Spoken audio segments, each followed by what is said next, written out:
ಆರೋಗ್ಯ ಹಾಗೂ ನ್ಯೂಟ್ರಿಷನ್ ಸಿಗುತ್ತೆ ನೋಡಿ, ಬಾಡಿ ಸ್ಟ್ರಾಂಗ್ ಆಗುತ್ತೆ. ಸ್ವಲ್ಪ ತಿಂದು ಹಸಿವು ನಿಗುತ್ತೆ, ಡೈಜೆಷನ್ಗೆ ಇಲ್ಲ ಅಪಾಯ. MDH ಸೋಯಾ ಟೀ, ಅಸಲಿ ಪ್ರೋಟೀನ್. MDH.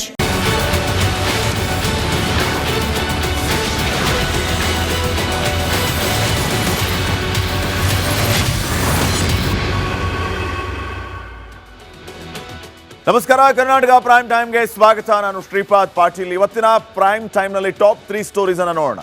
ಸರ್ಕಾರ versus governor, government versus governor ಅನ್ನುವಂತಹ ಪರಿಸ್ಥಿತಿ ನಿರ್ಮಾಣ ಆಗಿದೆ. ರಾಜ್ಯಪಾಲರು ಜಂಟಿ ಅಧಿವೇಶನವನ್ನ ಉದ್ದೇಶಿಸಿ ನಾನು ಭಾಷಣ ಮಾಡಲ್ಲ ಅಂತ ಹೇಳಿಬಿಟ್ಟಿದ್ದಾರೆ. ಸರ್ಕಾರದಿಂದ ಒಂದು ನಿಯೋಗ ಹೋಗಿ ರಾಜ್ಯಪಾಲರನ್ನ ಭೇಟಿಯಾಗಿ ಅವರನ್ನ ಮನವೊಲಿಸುವಂತಹ ಪ್ರಯತ್ನವನ್ನ ಮಾಡಿದೆ. ಆದರೆ ರಾಜ್ಯಪಾಲರು ಇವರಿಗೆ ಏನು ಹೇಳಬೇಕು ಅದನ್ನ ಹೇಳಿ ಕಳಿಸಿದ್ದಾರೆ. ಯಾಕೆ ರಾಜ್ಯಪಾಲರು ಭಾಷಣ ಮಾಡೋದಕ್ಕೆ ಒಪ್ಕೊಳ್ತಿಲ್ಲ ಅಂತಂದ್ರೆ, ಕೇಂದ್ರ ಸರ್ಕಾರದ ವಿರುದ್ಧ ಖಂಡನಾ ನಿರ್ಣಯದ ಅಂಶಗಳನ್ನ ಭಾಷಣದಲ್ಲಿ ಉಲ್ಲೇಖ ಮಾಡ್ತಾ ಇದ್ದಾರೆ. ರಾಜ್ಯಪಾಲರಿಂದ ಅದನ್ನ ಹೇಳಿಸ್ತಾ ಇದ್ದಾರೆ. ಇದು ಯಾವುದೇ ಕಾರಣಕ್ಕೂ ನನಗೆ ಒಪ್ಪಿಗೆ ಇಲ್ಲ, ಕೆಲವು ಅಂಶಗಳನ್ನ ತೆಗೆದ್ರೆ ನಾನು ಬರ್ತೀನಿ, ನನ್ನ ಭಾಷಣವನ್ನ ಮಾಡ್ತೀನಿ ಅಂತ ರಾಜ್ಯಪಾಲರು ಹೇಳ್ತಾ ಇದ್ದಾರೆ. ಕಾಂಗ್ರೆಸ್ ಇದಕ್ಕೆ ಒಪ್ಪುತ್ತಾ? ಕಾಂಗ್ರೆಸ್ ಸರ್ಕಾರ ಅಂಶಗಳನ್ನ ತೆಗಿಬಹುದಾ ಅನ್ನುವಂತಹ ಪ್ರಶ್ನೆ ಈಗ ಮೂಡ್ತಾ ಇದೆ. ಇನ್ನು ಮತ್ತೊಂದು ಕಡೆ ಟಾಪ್ ಸ್ಟೋರಿ ನಂಬರ್ 2, ಬೈಗುಳ ವೀರನಿಗೆ ಕಾಂಗ್ರೆಸ್ ಭರ್ಜರಿ ಶಾಕ್ ಕೊಡೋದಕ್ಕೆ ಮುಂದಾಗ್ತಾ ಇದೆ. ಈಗಾಗಲೇ ಈತನ ವಿರುದ್ಧ 2 FIR ಆಗಿದೆ, 16 ಕೇಸ್ ಇದೆ. ಇಷ್ಟಾದ್ರೂ ಕೂಡ ಈತನನ್ನ ಅರೆಸ್ಟ್ ಮಾಡುವಂತ ಕೆಲಸ ಇನ್ನೂ ಆಗ್ತಾ ಇಲ್ಲ. ಈಗ ಕಾಂಗ್ರೆಸ್ ಪಾರ್ಟಿಯೇ ಈತನ ವಿರುದ್ಧ ಕ್ರಮ ತಗೊಳ್ಳೋದಕ್ಕೆ ಮುಂದಾಗಿದೆ. ಪಕ್ಷದಿಂದ ಆಚೆ ಆಗುವಂತಹ ಗಟ್ಟಿ ನಿರ್ಧಾರವನ್ನ ಕಾಂಗ್ರೆಸ್ ಮಾಡ್ತಾ ಇದೆಯಂತೆ. ಸೊ ಏನಾಗಬಹುದು ಬೈಗುಳ ವೀರನ ಕತೆ ನೋಡೋಣ. ಇನ್ನ 3ನೇ ಸ್ಟೋರಿ, ಟ್ರಂಪ್ಗೆ ಮೋದಿ ಟಕ್ಕರ್ ಕೊಡ್ತಾ ಇದ್ದಾರೆ. ಸುಂಕದ ವಿಚಾರವಾಗಿ ಈಗಾಗಲೇ ಟ್ರಂಪ್ ಹುಚ್ಚಾಟವನ್ನ ಮೆರಿತಾ ಇರೋದು. ಅಂತ ಟ್ರಂಪ್ಗೇನೆ ಈಗ ಭರ್ಜರಿ ಶಾಕ್ ಕೊಟ್ಟಿದ್ದಾರೆ ಪ್ರಧಾನಿ ಮೋದಿ ಅವರು. ಅದು ಯಾವ ರೀತಿ ಅನ್ನುವಂಥ ಇಂಟ್ರೆಸ್ಟಿಂಗ್ ವಿಚಾರವನ್ನ ನಿಮ್ಮ ಮುಂದೆ ಹೇಳ್ತಾ ಹೋಗ್ತೀವಿ. ಈ ಸಮರ ಯುದ್ಧಕ್ಕೆ, ಈ ರೀತಿಯ ಒಂದು ಟ್ಯಾರಿಫ್ನ ಕದನಕ್ಕೆ ಮೋದಿಯವರು ಫುಲ್ ಸ್ಟಾಪ್ ಇಡುವಂಥ ಎಲ್ಲ ರೀತಿಯ ಕೆಲಸವನ್ನ ಮಾಡ್ತಾ ಇದ್ದಾರೆ. ಈ ಎಲ್ಲ ವಿಷಯಗಳನ್ನ ಸೇರಿದಂತೆ ಹಲವು ಸುದ್ದಿಗಳು, ಇಂಟ್ರೆಸ್ಟಿಂಗ್ ನ್ಯೂಸ್ ಇದೆ, ನೋಡ್ತಾ ಹೋಗೋಣ. ಅದಕ್ಕಿಂತ ಮುಂಚೆ ಈ ಕ್ಷಣದ ಹೆಡ್ಲೈನ್ಸ್. ಜಂಟಿ ಅಧಿವೇಶನಕ್ಕೆ ಸಜ್ಜಾದ ಸರ್ಕಾರ ಭಾಷಣ ಮಾಡಲ್ಲ ಅಂತ ರಾಜ್ಯಪಾಲರ ಪ್ರಹಾರ. ಗೆಹ್ಲೋಟ್ ನಡೆಯಿಂದ ಸಿದ್ದು ಪಡೆ ತತ್ತರ. ಸದ್ಯಕ್ಕೆ ಸಿಎಂ ಬದಲಾವಣೆ ಮಾಡಲ್ವಾ ಕಾಂಗ್ರೆಸ್? ಮುಂದಿನ ತಿಂಗಳಿಗೆ ಕುರ್ಚಿ ಕ್ಲೈಮ್ಯಾಕ್ಸ್. ಕಿತ್ತಾಟದಿಂದ ತಪ್ಪಿಸಿಕೊಳ್ಳೋದಕ್ಕೆ ಖರ್ಗೆ ಸರ್ಕಾರ. ಶಿಡ್ಲಘಟ್ಟ ಪೌರಾಯುಕ್ತೆಗೆ ಧಮಕಿ ಪ್ರಕರಣ, ರಾಜೀವ್ಗೆ ಗೇಟ್ ಪಾಸ್ ಕೊಡೋದಕ್ಕೆ ಕಾಂಗ್ರೆಸ್ ತೀರ್ಮಾನ. ಅರೆಸ್ಟ್ ಮಾಡದಿದ್ದಕ್ಕೆ ಬಿಜೆಪಿ ಅಸಮಾಧಾನ.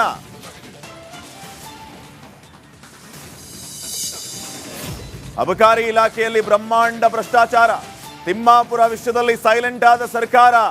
ಸಿದ್ದು ಮೌನಕ್ಕೆ ಬಿಜೆಪಿ ಅಪಸ್ವರ. ಲಕ್ಕುಂಡಿಯಲ್ಲಿ ಜೋರಾಯಿತು ಉತ್ಖನನ. ಮೂಳೆ ಬಿಲ್ಲೆ ಮಡಿಕೆ ಪರೀಕ್ಷೆಗೆ ತೀರ್ಮಾನ. ಊರು ನೋಡಲು ಬರ್ತಿದ್ದಾರೆ ಅಪಾರ ಜನ.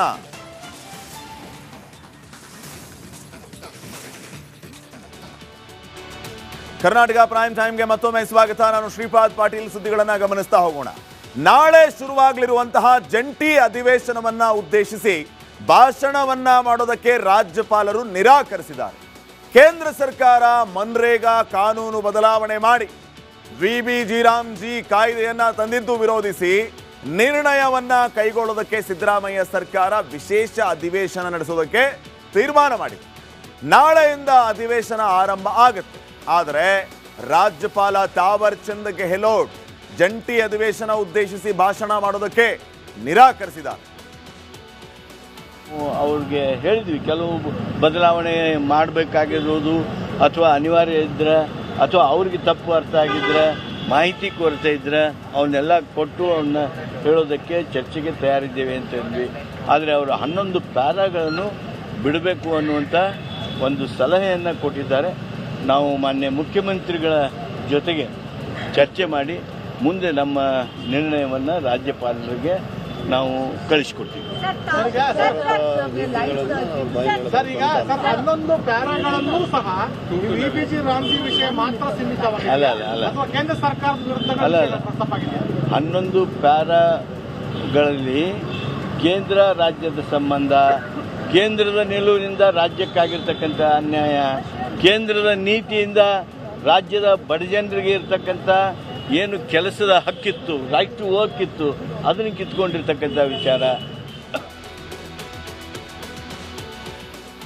ಸಹಜವಾಗಿ ವರ್ಷದ ಮೊದಲ ಜಂಟಿ ಅಧಿವೇಶನವನ್ನ ಉದ್ದೇಶಿಸಿ ರಾಜ್ಯಪಾಲರು ಭಾಷಣ ಮಾಡುವ ಮೂಲಕ ಕಲಾಪಕ್ಕೆ ಚಾಲನೆ ಕೊಡುವಂತ ಕೆಲಸವನ್ನ ಮಾಡ್ತಾ ಇರ್ತಾರೆ.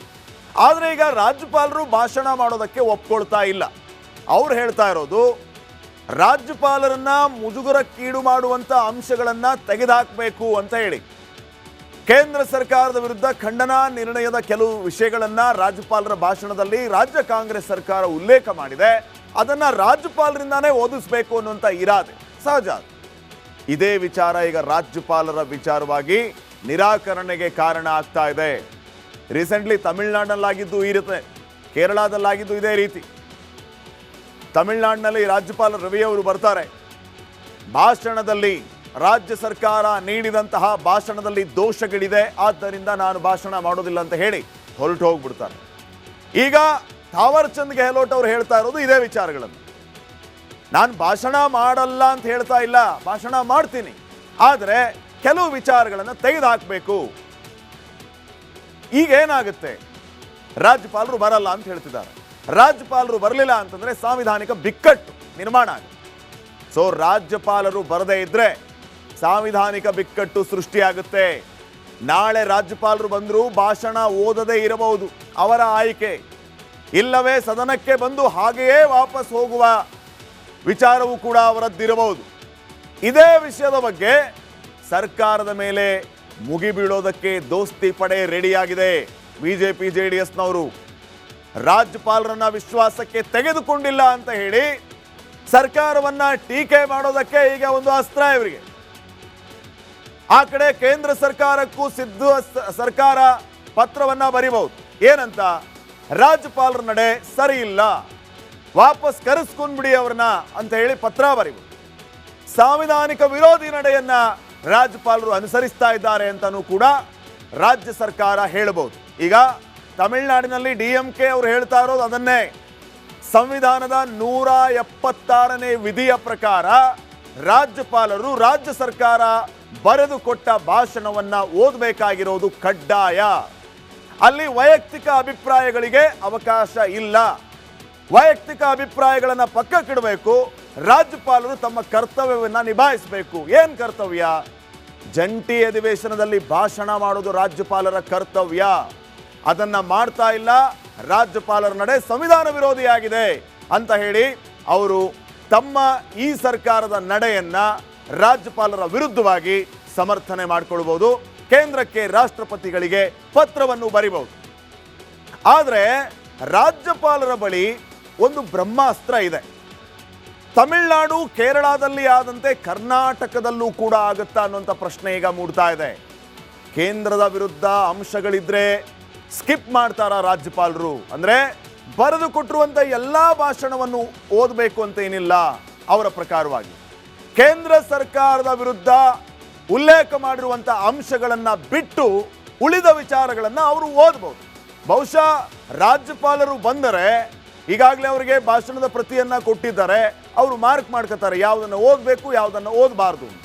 ಸೊ ಅದನ್ನು ಓದಿ ಈ ಕೇಂದ್ರ ಸರ್ಕಾರದ ವಿರುದ್ಧದ ನಿರ್ಣಯಗಳನ್ನು ಸ್ಕಿಪ್ ಮಾಡಿ ಉಳಿದ ವಿಚಾರಗಳನ್ನು ಓದ್ತಾರ ರಾಜ್ಯಪಾಲರು ಅನ್ನುವಂಥ ಪ್ರಶ್ನೆಯೂ ಕೂಡ ಇದೆ.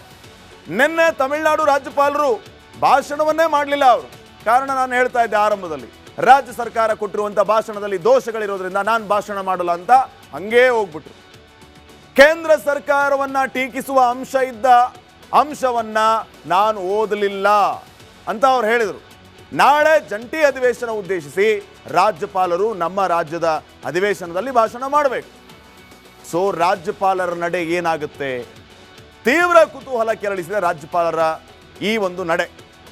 ಇನ್ನೂ ಒಂದು ಅವಕಾಶ ಏನಂತಂದ್ರೆ, ಈಗ ರಾಜ್ಯಪಾಲರು ನಾಳೆ ಬರಲೇ ಇಲ್ಲ ಅಥವಾ ನಾನು ಭಾಷಣ ಮಾಡೋದಿಲ್ಲ ಅಂತ ಹೇಳ್ಬಿಟ್ರು ಅಂತಂದ್ರೆ ಮತ್ತೆ ಒಂದು ತುರ್ತು ಕ್ಯಾಬಿನೆಟ್ ಅನ್ನ CM ಸಿದ್ದರಾಮಯ್ಯ ಅವರು ಕರಿಬಹುದು, ಅಧಿವೇಶನವನ್ನ ಮುಂದೂಡಬಹುದು. ರಾಜ್ಯ ಸರ್ಕಾರ ಬರೆದುಕೊಟ್ಟಂತ ಎಲ್ಲಾ ಭಾಷಣವನ್ನು ಓದ್ತಾರಾ ಅಥವಾ ಸದನಕ್ಕೆ ಬರೋದಿಲ್ವಾ? ಇದು ಈಗ ಭಾರಿ ಕುತೂಹಲಕ್ಕೆ ಕಾರಣ ಆಗ್ತಾ ಇದೆ. ನೋಡೋಣ ರಾಜ್ಯಪಾಲರು ನಾಳೆ ಏನು ಮಾಡಬಹುದು ಅಂತ. ಇನ್ನು ನೆಕ್ಸ್ಟ್, ಪಟ್ಟದ ಸಿಹಿ ಹೋಳಿಗೆ ಬಯಸಿದ್ದ ಡಿ.ಕೆ. ಶಿವಕುಮಾರ್ಗೆ ಕ್ಲೈಮ್ಯಾಕ್ಸ್ ಉಲ್ಟಾ ಹೊಡೆದು. ಈ ತಿಂಗಳಂತೂ ಬಂಡೆಗೆ ಸಿಎಂ ಪಟ್ಟ ಸಿಗೋದೇ ಇಲ್ಲ. ಅದಕ್ಕೇನ್ ಕಾರಣ ಅಂತ ಹೇಳ್ತೀನಿ, ಈ ಸ್ಟೋರಿ ನೋಡ್ಕೊಂಡು ಬನ್ನಿ.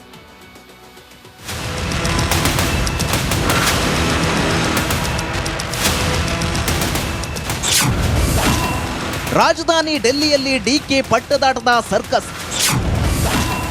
ಮುಂದಿನ ತಿಂಗಳಿಗೆ ಸಿಎಂ ಕುರ್ಚಿಯ ಕ್ಲೈಮ್ಯಾಕ್ಸ್. ಮಾಯಾ ಜಿಂಕೆಯ ಮಾಯಾಬೇಟೆ ಕೈತಪ್ಪಿದೆ ಅನ್ನೋ ನೋವು ಡಿಕೆಶಿಯ ಮನದಲ್ಲಿ ಹೊಯ್ದಾಡ್ತಿದೆ. 4 ದಿನ ಡೆಲ್ಲಿಯಲ್ಲಿ ಠಿಕಾಣಿ ಹೂಡಿದ್ರೂ ಆಸೆಗಳು ಕರಗಿ ನೀರಾಸೆಗೆ ದೂಡಿದೆ. ಶುಭ ಸುದ್ದಿಯ ನಿರೀಕ್ಷೆಯಲ್ಲಿದ್ದ ಡಿಕೆಶಿಗೆ ಒಲವಿನ ಪೂಜಾ ಫಲ ಸಿಗ್ಲಿಲ್ಲೋ ಏನೋ ಅನ್ನೋ ಡೌಟ್ ಹೊಡಿತಿದೆ.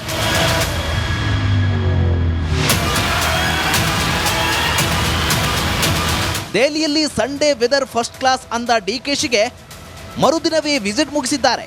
ಈ ಬಗ್ಗೆ ಮಾತನಾಡಿದ ಡಿಸಿಎಂ ಡಿಕೆಶಿ, ಯಾರ್ಯಾರನ್ನ ಭೇಟಿ ಮಾಡಬೇಕು ಮಾಡಿದ್ದೇನೆ, ಪಕ್ಷಕ್ಕೆ ಒಳ್ಳೆಯದು ಆಗಬೇಕು ಅಂತು. ಆದರೆ ನಿಮ್ಮ ವಿಚಾರ ಏನಾಯ್ತು ಎಂಬ ಪ್ರಶ್ನೆಗೆ ಪಕ್ಷ ಏನು ಹೇಳುತ್ತೆ, ಅದನ್ನ ನಾನು ಸಿದ್ದರಾಮಯ್ಯ ಇಬ್ಬರು ಒಪ್ಪಿಕೊಂಡು ಒಮ್ಮತದ ತೀರ್ಮಾನದಲ್ಲಿ ಹೋಗ್ತೀವಿ ಅಂದ್ರು. ಸಿದ್ದರಾಮಯ್ಯ ಸಿಎಂ ಆಗಿ ಮುಂದುವರಿಯುತ್ತಾರೆ. 5 ವರ್ಷ ಇರ್ತಾರೆ ಅಂತ ಅನ್ಕೊಂಡಿದ್ದೀನಿ. ಬದಲಾವಣೆ ಏನು ಸದ್ಯಕ್ಕಂತೂ ನಮಗೂ ಇರೋಂಥ ಮಾಹಿತಿಯಲ್ಲಿ ಏನಿಲ್ಲ. ಬಟ್ ಅವರು ಹೇಳಿದ್ದಾರೆ ಹೈಕಮಾಂಡ್ ತೀರ್ಮಾನ ಅಂತ ಇಬ್ಬರು ಹೇಳಿದ್ದಾರೆ, ಮುಖ್ಯಮಂತ್ರಿಗಳು ಹೇಳಿದ್ದಾರೆ, ಉಪಮುಖ್ಯಮಂತ್ರಿಗಳು ಹೇಳಿದ್ದಾರೆ. ಆದರೆ ನಮಗೆಲ್ಲ ಒಂದು ಕಡೆ 5 ವರ್ಷ ಇವರೇ ಇರಬೇಕು ಅನ್ನೋವಂಥ ನನ್ನ ವೈಯಕ್ತಿಕ ಅಭಿಪ್ರಾಯ. ಡಿ.ಕೆ. ಶಿವಕುಮಾರ್ ಇನ್ನೆಷ್ಟು ದಿನ ಕಾಯಬೇಕು? ಎರಡನ್ನೂ ಸಂದರ್ಭಕ್ಕೆ ಸರಿಯಾಗಿ ಉಪಯೋಗಿಸ್ಬೇಕಾಗ್ತದೆ. ಕೆಲವು ಸಂದರ್ಭದಲ್ಲಿ ತಾಳಿದವನು ಬಾಳೆಯನ್ನು ಅನ್ನೋ ರೀತಿಯಲ್ಲಿ ಬಾಳ್ಬೇಕಾಗ್ತದೆ. ಕೆಲವೊಂದು ಸಂದರ್ಭ ತಾಳ್ಮೆಗೂ ಒಂದು ಮಿತಿ ಇರ್ತದೆ. ಆ ಮಿತಿ ಮೀರಿತು ಅಂದಾಗ ತಾಳ್ಮೆನೂ ಕೆಡ್ತದೆ. ಎರಡೂ ಸಂದರ್ಭಕ್ಕೆ ಸರಿಯಾಗಿ ಅನುಗುಣವಾಗಿ ಅದು ನಡೀತದೆ, ಬಿಟ್ಟರೆ ಅದು 50-50 ಒಪ್ಪಂದದ ಬಗ್ಗೆ ಸಿದ್ದರಾಮಯ್ಯ ಹೇಳಬೇಕು. ಬಿಟ್ಕೊಡೋದು ಸುಲಭ ಅಲ್ಲ. ಯಾಕೆಂದರೆ ಗ್ರಾಮ ಪಂಚಾಯತ್ ಅಧ್ಯಕ್ಷರೇ ಒಂದು ಕುರ್ಚಿ ಬಿಟ್ಕೊಡೋಕೆ ಯೋಚನೆ ಮಾಡೋ ಸಂದರ್ಭದಲ್ಲಿ ಯಾರೇ ಒಬ್ಬ ವ್ಯಕ್ತಿ ಅಷ್ಟು ಸುಲಭ ಕುರ್ಚಿ ಬಿಟ್ಕೊಡೋದಿಲ್ಲ. ಆದರೆ ನನಗೇನು ಇಲ್ಲಿ ಮುಖ್ಯಮಂತ್ರಿ ವಿಷಯದಲ್ಲಿ ಹಂಗೆ ಅನಿಸಲ್ಲ. ಯಾಕೆಂದರೆ ಹಂಗೇನಾದ್ರು 2 ವರ್ಷ ಏನು ಮಾಧ್ಯಮದಲ್ಲಿ ನೀವು ತೋರಿಸ್ತಾ ಇದ್ದೀರಿ, ತಾವೆಲ್ಲ ಕೇಳ್ತಾ ಇದ್ದೀರಿ, ಹೇಳ್ತಾ ಇದ್ದೀರಿ. ಆ ಒಂದು ವ್ಯವಸ್ಥೆ ಏನಾದ್ರು 2 ವರ್ಷ ಆಗಿದ್ದರೆ 100ಕ್ಕೆ 100 ನನಗೆ ಗ್ಯಾರಂಟಿ ಇದೆ, ಸಿದ್ದರಾಮಯ್ಯ ಸಾಹೇಬರು ಇಲ್ಲಿವರೆಗೂ ಕೂರ್ತಿರಲಿಲ್ಲ, 2.5 ವರ್ಷಕ್ಕೆ ಬಿಟ್ಕೊಡ್ತಾ ಇದ್ರು. ಆ ಥರನ ಆಗಿದೆ ಇಲ್ಲ ಅನ್ನೋದು ನೀವು ಮನೆ ಸಿದ್ದರಾಮಯ್ಯ ಸಾಹೇಬ್ರನ್ನ ಕೇಳಿದ್ರೆ ಉತ್ತಮ ಇದೆ. ಒಟ್ಟಾರೆ ಸಂಕ್ರಮಣದ ಶುಭ ಫಲದ ನಿರೀಕ್ಷೆಯಲ್ಲಿದ್ದ ಡಿಸಿಎಂ ಇನ್ನೆಷ್ಟು ದಿನ ಕಾಯೋದು ಅನ್ನೋ ಚಿಂತೆಯ ಗೆರೆ ಹಣೆಯ ಮೇಲೆ ಎಳೆದಿದೆ. Bureau report, republic Kannada. ಬಂಡೆಗೆ ಬಿಗ್ ಶಾಕ್ ಅಂತೂ ಬ್ಯಾಕ್ ಟು ಬ್ಯಾಕ್ ಆಗ್ತಾನೆ. ಜನವರಿ ತಿಂಗಳಲ್ಲಿ ಕಾಂಗ್ರೆಸ್ ಅಲ್ಲಿ ಕ್ರಾಂತಿ ಆಗುತ್ತೆ. ಇದೇ ಶಿವಗಂಗಾ ಬಸವರಾಜ್ ಇದೇ ಜಾಗದಲ್ಲಿ ಕೂತ್ಕೊಂಡು ಕ್ರಾಂತಿ ಆಗೇ ಆಗುತ್ತೆ, ಜನವರಿಯಲ್ಲಿ ಮಾತಾಡ್ತೀನಿ ಅಂತ ಹೇಳಿದ್ರು. ಏನು ಕ್ರಾಂತಿ ಆಗಲಿಲ್ಲ. ಸೊ ಜನವರಿ ತಿಂಗಳಲ್ಲಿ ಕಾಂಗ್ರೆಸ್ನಲ್ಲಿ ಕ್ರಾಂತಿ ಆಗೋದಿಲ್ಲ ಅನ್ನುವಂಥದ್ದು ಈಗ ಖಾತ್ರಿ ಆಗ್ತಾ ಇದೆ. ಡಿ.ಕೆ. ಶಿವಕುಮಾರ್ ಫೆಬ್ರವರಿಯಲ್ಲೇ ಪ್ರಯತ್ನ ಮಾಡಬೇಕಾಗತ್ತೆ. ಇನ್ನು ಎಷ್ಟು ದಿನ ಉಳಿಯಿತು ಜನವರಿಯಲ್ಲಿ? ನಾಳೆಯಿಂದ ಬಜೆಟ್ ಪೂರ್ವ ಜಂಟಿ ಅಧಿವೇಶನ ಆರಂಭ ಆಯ್ತು. ಈ ಸಂದರ್ಭದಲ್ಲಿ ಕುರ್ಚಿ ಕಿತ್ತಾಟದ ಬಗ್ಗೆ ಪ್ರಸ್ತಾಪ ಮಾಡುವಂತೆಯೂ ಇಲ್ಲ. ಅಧಿವೇಶನದ ಕಾರಣಕ್ಕೆ 1 ವಾರ ಟೈಮ್ ವೇಸ್ಟ್ ಆಗುತ್ತೆ, 1 ವಾರ ಕಾಯಬೇಕಾಗತ್ತೆ. ಸಿಎಂ ಕುರ್ಚಿ ಕಸರತ್ತು ಮುಂದಿನ ತಿಂಗಳಿಗೆ ಇವರು ಮುಂದೂಡಿಕೆ ಮಾಡಬೇಕು. ಅಧಿವೇಶನದ ಆರಂಭಕ್ಕೆ 2 ದಿನ ಮೊದಲೇ ಈಗಾಗಲೇ ಡಿ.ಕೆ. ಶಿವಕುಮಾರ್ ವಿದೇಶಕ್ಕೆ ವಿಶ್ವ ಆರ್ಥಿಕ ಶೃಂಗದಲ್ಲಿ ಭಾಗವಹಿಸೋದಕ್ಕೆ ದಾವೋಸ್ಗೆ ಪ್ರಯಾಣವನ್ನ ಬೆಳೆಸಿರೋದು ಡಿ.ಕೆ. ಶಿವಕುಮಾರ್. ಸೊ ಈ ಕಾರಣಕ್ಕೆ ಡಿ.ಕೆ. ಶಿವಕುಮಾರ್ ಜನವರಿಯಲ್ಲಿ ಸಿಎಂ ಆಗೋದಿಲ್ಲ. ಇನ್ನೂ ಹಲವು ಕಾರಣಗಳಿವೆ. ಡಿ.ಕೆ. ಶಿವಕುಮಾರ್ 2028 ತನಕ ಸಿಎಂ ಆಗಲ್ಲ ಅಂತ ಸಿದ್ದರಾಮಯ್ಯ ಬಣ ಹೇಳ್ತಾ ಇದೆ. 2028ರಲ್ಲೂ ಕೂಡ ಮೊದಲು ಕಾಂಗ್ರೆಸ್ ಗೆಲ್ಲಬೇಕು, ಅಧಿಕಾರಕ್ಕೆ ಬರಬೇಕು, ಬಂದ ನಂತರ ಉಳಿದವರೆಲ್ಲ ಸುಮ್ಮನೆ ಇದ್ದರೆ ಡಿ.ಕೆ. ಶಿವಕುಮಾರ್ ಸಿಎಂ ಆಗ್ತಾರೆ. ಆವಾಗ ಸಿದ್ದರಾಮಯ್ಯ ಸುಮ್ಮನೆ ಇರಬೇಕಾ? ಸತೀಶ್ ಜಾರಕಿಹೊಳಿ ಸುಮ್ಮನೆ ಇರಬೇಕಾ? ಉಳಿದ ನಾಯಕರು ಬಹಳ ಜನ ಇದ್ದಾರೆ, ಪರಮೇಶ್ವರ್, ಇವರೆಲ್ಲರೂ ಕೂಡ ಸುಮ್ಮನೆ ಇದ್ದು ಡಿ.ಕೆ. ಶಿವಕುಮಾರ್ ಅವ್ರನ್ನ ಒಪ್ಪಿದ್ದಾರೆ. ಡಿ.ಕೆ. ಶಿವಕುಮಾರ್ 2028ರಲ್ಲಿ ಸಿಎಂ. ಇದೆಲ್ಲದಕ್ಕಿಂತ ಮುಖ್ಯವಾಗಿ 2028ರಲ್ಲಿ ಫಸ್ಟ್ ಕಾಂಗ್ರೆಸ್ ಗೆದ್ದು ಬರಬೇಕು. ಅವಾಗ ಇವೆಲ್ಲ ವಿಚಾರಗಳು ನೋಡೋಣ ಏನೇನು ಆಗುತ್ತೆ ಅಂತ ಹೇಳಿ. ಸಿದ್ದರಾಮಯ್ಯ ಬಿಟ್ಟು ಕೊಡ್ತಾರಾ ಇದೇ ಟರ್ಮಲ್ಲಿ? ಡಿ.ಕೆ. ಶಿವಕುಮಾರ್ ಅವರಿಗೆ ಆ ಅದೃಷ್ಟ ಇದೆಯಾ ಇದೇ ಟರ್ಮಲ್ಲಿ? ಎಲ್ಲವನ್ನ ಕಾದ್ ನೋಡೋಣ. ಇನ್ನು ನೆಕ್ಸ್ಟ್, ಸುಪ್ರೀಂ ಕೋರ್ಟ್ ಸೂಚನೆಯ ಬೆನ್ನಲ್ಲೇ ಜಿಬಿಎ ಚುನಾವಣೆಯ ತಯಾರಿ ಬಿರುಸಿನಿಂದ ಸಾಗಿದೆ. ಜಿಬಿಎ ಚುನಾವಣೆಗಾಗಿ ರಾಜ್ಯ ಚುನಾವಣಾ ಆಯೋಗ ತಯಾರಿಯನ್ನ ಮಾಡ್ಕೋತಾ ಇದೆ. ಈ ಬಾರಿ ಬ್ಯಾಲೆಟ್ ಪೇಪರ್ ಮೂಲಕ ಚುನಾವಣೆ ಮಾಡೋದಕ್ಕೆ ಆಯೋಗ ನಿರ್ಧಾರ ಮಾಡಿದೆ. ಆದರೆ ಆಡಳಿತಾರೂಢ ಕಾಂಗ್ರೆಸ್ನಲ್ಲೇ ಅಪಸ್ವರ ಇದಿದೆ. ನಾವು ಈಗಾಗಲೇ ಒಂದು ಹೆಜ್ಜೆ ಮುಂದೆ ಹೋಗಿದ್ದೇವೆ, ಮತ್ತೆ ಬ್ಯಾಲೆಟ್ ಪೇಪರ್ ತರೋದು ಬೇಡ ಅನಿಸ್ತಾ ಇದೆ ಅಂತ ಹೇಳಿರೋದು ಸ್ವತಃ DCM DK ಶಿವಕುಮಾರ್ ಅವರ ತಮ್ಮ ಮಾಜಿ ಸಂಸದ DK ಸುರೇಶ್. ಹಾಗಿದ್ರೆ ಇದೀಗ ಮಾಜಿ ಸಂಸದರ ವಿರುದ್ಧವೂ ಪಕ್ಷ ಕ್ರಮ ಕೈಗೊಳ್ಳುತ್ತಾ ಈ ಪ್ರಶ್ನೆ ಈಗ ಎದ್ದಿರೋ. ಅದು ಅವಶ್ಯಕತೆ ಇಲ್ಲ ಅಂತ ಕಾಣಿಸ್ತದೆ.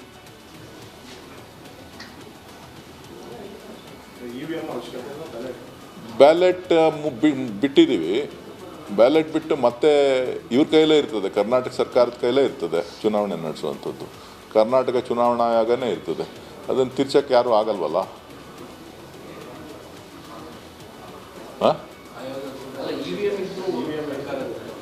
EVM ಬಳಕೆ ಮಾಡೋದು ಬಿಡೋದು ಅದು ಬೇರೆ ವಿಚಾರ.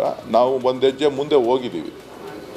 ಒಂದು ಹೆಜ್ಜೆ ಮುಂದೆ ಹೋಗಿ ಮತ್ತೆ ಹಿಂದಕ್ಕೆ ಬರುವಂಥದ್ದು ಸರಿನಾ ತಪ್ಪ ಅನ್ನೋದನ್ನು ಪಕ್ಷ ಹೈಕಮಾಂಡ್ ತೀರ್ಮಾನ ಮಾಡಬೇಕು. ನೋಡಿ, DK ಸುರೇಶ್ ಅವ್ರು ಹೇಳ್ತಾ ಇರೋದು ಬ್ಯಾಲೆಟ್ ಪೇಪರ್ ಬೇಡ ಅನ್ಸುತ್ತೆ, ಆಲ್ರೆಡಿ ನಾವು ಒಂದು ಹೆಜ್ಜೆ ಮುಂದೆ ಹೋಗಿದ್ದೀವಿ ಅಂತ ಹೇಳಿ. EVM ಮತಯಂತ್ರಗಳ ವಿಚಾರವಾಗಿ ಇಡೀ ಕಾಂಗ್ರೆಸ್ ಪಾರ್ಟಿಯ ನಿಲುವೇನು, ಇಡೀ ದೇಶದಾದ್ಯಂತ ಹೇಳ್ಕೊಂಡು ಬರ್ತಾ ಇರೋದೇನು? ವೋಟ್ ಚೋರಿ ವಿಚಾರವಾಗಿ ರಾಜಣ್ಣ ಅವರು ಒಂದು ಮಾತಾಡಿದ್ರು ಅಂತ ಹೇಳಿ ಇಮ್ಮಿಡಿಯೇಟ್ಲಿ ಅವರನ್ನ ಕ್ಯಾಬಿನೆಟ್ನಿಂದ ಆಚೆ ಹಾಕ್ಬಿಟ್ರಿ. ಈಗ DK ಸುರೇಶ್ ಅವರು ನಿಮ್ಮ ಪಾರ್ಟಿಯ ನಿಲುವಿನ ವಿರುದ್ಧ ಮಾತಾಡಿದ್ದಾರೆ. ಅಂದರೆ ನೀವು EVM ಬೇಡ ಅಂತೀರಿ, EVM ಮೇಲೆ ನಂಬಿಕೆ ಇಲ್ಲ ಅಂತ ಹೇಳ್ತೀರಿ. EVM ಬೇಕು, ಬ್ಯಾಲೆಟ್ ಪೇಪರ್ ಬೇಡ ಅನ್ಸುತ್ತೆ ಅಂತ DK ಸುರೇಶ್ ಅವರು ಹೇಳ್ತಿದ್ದಾರೆ. ಹಾಗಿದ್ರೆ ಇವರ ವಿರುದ್ಧ ಏನು ಕ್ರಮ ತಗೋತೀರಿ ಈಗ? ಈ ಪ್ರಶ್ನೆ ಈಗ ಸಾರ್ವಜನಿಕ ವಲಯದಲ್ಲಿ ಎದ್ದಿರೋದು. ಲೋಕಸಭೆ ಹಲವು ವಿಧಾನಸಭೆ ಚುನಾವಣೆಯಲ್ಲಿ ಸೋಲಾಗಿದೆ. ಪದೇ ಪದೇ EVM ವಿರುದ್ಧ ಹೋರಾಡ್ತಾನೆ ಬಂದಿದೆ. ಇದೇ ಕಾರಣಕ್ಕಾಗಿ ಕಾಂಗ್ರೆಸ್ ಪಾರ್ಟಿ ಸೋತ್ರು ಅಂತಂದ್ರೆ EVMನತ್ತ ಬೊಟ್ಟು ಮಾಡ್ತಾರೆ. ಈಗ GBA ಚುನಾವಣೆಯಲ್ಲಿ ಬ್ಯಾಲೆಟ್ ಪೇಪರ್ ಬಳಕೆಗೆ ನಿರ್ಧಾರ ಮಾಡಿದೆ ರಾಜ್ಯ ಚುನಾವಣಾ ಆಯೋಗ. GBAನ 5 ನಗರ ಪಾಲಿಕೆಗಳಲ್ಲಿ ಬ್ಯಾಲೆಟ್ ಪೇಪರ್ ಬಳಕೆ ಮಾಡ್ತೀವಿ ಅಂತ ಆಯೋಗ ಹೇಳಿದೆ. ಆದರೆ ಬ್ಯಾಲೆಟ್ ಪೇಪರ್ ಬಳಕೆಗೆ ಪಕ್ಷದಲ್ಲಿಯೇ, ಕಾಂಗ್ರೆಸ್ ಪಾರ್ಟಿಯಲ್ಲಿಯೇ ಅಪಸ್ವರ ಎದ್ದಿದೆ. ರಾಜ್ಯ ಚುನಾವಣೆ ಆಯೋಗದ ನಿರ್ಧಾರಕ್ಕೆ ಈಗ ಕೈಪಡೆಯಲ್ಲಿ ಆಕ್ಷೇಪಗಳು ಉಂಟಾಗ್ತಾ ಇದೆ. ಮೊದಲಿನಿಂದಲೂ EVMಗೆ ವಿರೋಧ ವ್ಯಕ್ತಪಡಿಸ್ತಾ ಇರೋದು ಕಾಂಗ್ರೆಸ್. ಈಗ ಬ್ಯಾಲೆಟ್ ಪೇಪರ್ ತರ್ತೀವಿ ಅಂತ ರಾಜ್ಯ ಆಯೋಗ ಹೇಳ್ತಾ ಇದೆ, ಚುನಾವಣಾ ಆಯೋಗ, ಅದನ್ನೂ ಕೂಡ ವಿರೋಧ ಮಾಡ್ತಾ ಇದ್ದಾರೆ. ಅಂದರೆ ಬ್ಯಾಲೆಟ್ ಪೇಪರ್ ಬೇಡ ಅನ್ಸುತ್ತೆ, EVM ನಾವು ಒಂದು ಹೆಜ್ಜೆ ಮುಂದೆ ಹೋಗಿದ್ದೀವಿ, ಮತ್ತೆ ಯಾಕೆ ಹಿಂದೆ ಹೋಗೋದು ಅಂತಿದ್ದಾರೆ. ಬ್ಯಾಲೆಟ್ ಪೇಪರ್ ಬೇಡ ಅಂತ DK ಸುರೇಶ್ ಅವರು ಹೇಳ್ತಾ ಇದ್ದಾರೆ. ಕಾಂಗ್ರೆಸ್ ನಿಷ್ಠ DCM DK ಶಿವಕುಮಾರ್ ಅವರ ತಮ್ಮ DK ಸುರೇಶ್ ಈ ವಿಚಾರವಾಗಿ ವಿರೋಧವನ್ನ ವ್ಯಕ್ತಪಡಿಸ್ತಾ ಇರೋದು. ಬ್ಯಾಲೆಟ್ ಪೇಪರ್ ಬಳಕೆ ವಿಚಾರವಾಗಿ ವಿರೋಧವನ್ನ ವ್ಯಕ್ತಪಡಿಸ್ತಾ ಇದ್ದಾರೆ. ಜಮೀರ್ ಸೇರಿ ಕೆಲ ನಾಯಕರಿಂದ ಬ್ಯಾಲೆಟ್ ಪೇಪರ್ ಪರ ಒಲವನ್ನ ವ್ಯಕ್ತಪಡಿಸ್ತಾ ಇದ್ದಾರೆ. DK ಸುರೇಶ್ ಬೇಡ ಅಂತ ಹೇಳ್ತಿದ್ದಾರೆ. ಕಾಂಗ್ರೆಸ್ನಲ್ಲಿಯೇ ಈಗ ಪರ ವಿರೋಧದ ಚರ್ಚೆಗಳು ಆಗ್ತಾ ಇದೆ. ಇವರ ನಿರ್ಧಾರದಂತೆ ರಾಜ್ಯ ಚುನಾವಣಾ ಆಯೋಗ ಡಿಸೈಡ್ ಮಾಡಲ್ಲ, ಅದು ಮಾತು ಬೇರೆ. ಅದೊಂದು ಸ್ವತಂತ್ರ ಸಂಸ್ಥೆ. ಅವರು ಯಾರ ಆಧೀನದಲ್ಲೂ ಕೆಲಸ ಮಾಡಲ್ಲ, ತಮ್ಮ ವಿವೇಚನೆಗೆ ಬಂದಾಗೆ ನಿರ್ಧಾರ ಮಾಡ್ತಾರೆ. ಅದ್ರ ಮಧ್ಯೆ ಇವರೆಲ್ಲ ಈ ರೀತಿ ಚರ್ಚೆ ಮಾಡ್ತಾ ಇದ್ದಾರೆ. ನೋಡೋಣ ಮುಂದೆ ಏನಾಗುತ್ತೆ ಅಂತ ಹೇಳಿ. ನೆಕ್ಸ್ಟ್, ಕರ್ನಾಟಕ ಚಲನಚಿತ್ರ ವಾಣಿಜ್ಯ ಮಂಡಳಿಯ ಚುನಾವಣೆಗೆ ದಿನಾಂಕ ನಿಗದಿಯಾಗಿದೆ. ಪ್ರತಿ ವರ್ಷದಂತೆ ಈ ವರ್ಷದ ಚುನಾವಣೆಗೆ ದಿನಾಂಕ ನಿಗದಿ ಮಾಡಲಾಗಿದ್ದು, ಚುನಾವಣೆಯನ್ನ ಜನವರಿ 31ನೇ ತಾರೀಕು ನಡೆಸೋದಕ್ಕೆ ತೀರ್ಮಾನ ಮಾಡಲಾಗಿದೆ. ಇಲ್ಲೂ ಕೂಡ ಕಾಂಗ್ರೆಸ್ ಬಿಜೆಪಿಯ ಸಮರ ಶುರುವಾಗಿದೆ. ಎಲೆಕ್ಷನ್ ಅಖಾಡಕ್ಕೆ ಹಿರಿಯ ನಟಿ ಜಯಮಾಲಾ ಅವರು ಧುಮುಕಿದ್ದಾರೆ. ಅವರಿಗೆ ಪೈಪೋಟಿ ನೀಡೋದಕ್ಕೆ ಫಿಲ್ಮ್ ಚೇಂಬರ್ ಅಧ್ಯಕ್ಷ ಸ್ಥಾನಕ್ಕೆ ಮುನಿರತ್ನ ಅವರು ಸ್ಪರ್ಧೆ ಮಾಡ್ತಾ ಇದ್ದಾರೆ. ಆದ್ದರಿಂದ ಜಯಮಾಲಾ ಅವರಿಗೆ ಚಿಂತೆ ಶುರುವಾಗ್ಬಿಟ್ಟಿದೆ.